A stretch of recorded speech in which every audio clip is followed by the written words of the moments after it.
Hello बच्चों, let's see this question. The question says why in vitro fertilization, that is IVF, is not a cost effective procedure for infertile couples. हमसे पूछा है कि जो IVF होता है क्यों जो है पर्टिकुलरली एक कॉस्ट इफेक्टिव प्रोसीजर नहीं माना जाता इनफर्टाइल कपल्स के लिए।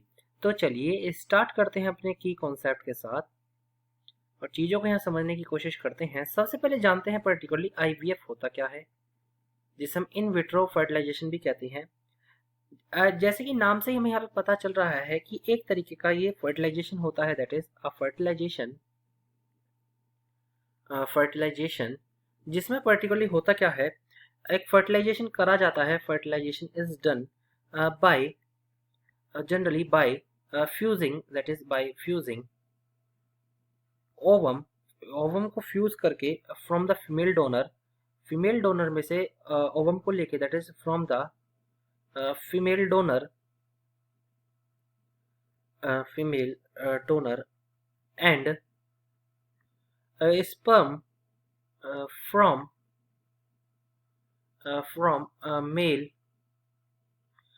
donor outside the body fertilization किया जाता है outside the body under, that is under laboratory conditions में जनरली ये किया जाता है, that is under laboratory conditions के अंदर जनरली से किया जाता है। एंड ये कहीं ना कहीं एक मेथड जो है माना जाता है और एक तरीके का ये आर्टिफिशियल फर्टिलाइजेशन के अंडर ये आता है, दैट इज आर्टिफिशियल फर्टिलाइजेशन, यानी जो फर्टिलाइजेशन आर्टिफिशियली करा जा रहा है, आर्टिफिशियल फर्टिलाइजेशन के लिए टेक्निक ये इसके अंदर ये आती है। अब हम बात करते हैं कि इसे कॉस्ट इफेक्टिव पर्टिकुलरली क्यों नहीं माना जाता, क्यों जो है इस मेथड को कॉस्ट इफेक्टिव के अंडर ये नहीं आता। इसमें कुछ रिस्क इसके साथ एसोसिएटेड रहते हैं जिनके बारे में हमें जानना यहाँ पे जरूरी हो जाता है।